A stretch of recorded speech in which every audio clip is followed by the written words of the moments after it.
அட்டகாசமான அரசியல்வாதியாக அதிரடி பயிற்சி பட்டறை பியூர் பாலிடிக்ஸ்.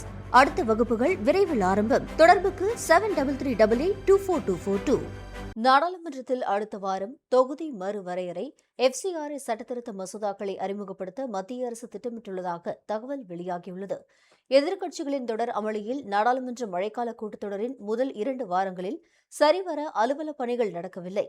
டெல்லி ஜந்தர் மந்தரில் போராட்டம் நடத்திய கரப்பான்பூச்சி ஜனதா கட்சியினர் மீதான தடியடி விவகாரத்தை முன்னிறுத்தி எதிர்க்கட்சிகள் கடும் அமளியில் ஈடுபட்டதால் மக்களவையும் மாநிலங்களவையும் அடுத்தடுத்து முடங்கும் நிலை உருவானது. ஆனாலும் எதிர்க்கட்சிகளின் கடும் அமளிக்கிடையே அறிமுகப்படுத்திய சில நிமிடங்களிலேயே தேசிய கௌரவ அவமதிப்பு தடுப்பு திருத்த மசோதா, பிறப்பு மற்றும் இறப்பு பதிவு திருத்த மசோதா ஆகியவற்றை நாடாளுமன்றத்தில் கடந்த வாரம் மத்திய அரசு நிறைவேற்றியது. இந்நிலையில் நாடாளுமன்ற மழைக்கால கூட்டத்தொடரின் அடுத்த வாரத்தில் வெளிநாட்டு பங்களிப்பு ஒழுங்குமுறை திருத்த மசோதா 2026 அறிமுகப்படுத்த மத்திய அரசு திட்டமிட்டுள்ளது. ஆனால் என்ஜிஓக்களை ஒடுக்கவே மத்திய அரசு இந்த மசோதாவை கொண்டு வருவதாக எதிர்க்கட்சிகள் விமர்சித்துள்ளன.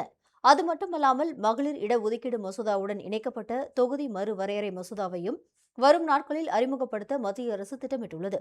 ஆனால் இந்த மசோதாவை நிறைவேற்ற 2/3 பங்கு ஆதரவு தேவை என்பதால் மத்திய அரசு என்ன செய்யப் போகிறது என்ற எதிர்பார்ப்பு ஏற்பட்டுள்ளது.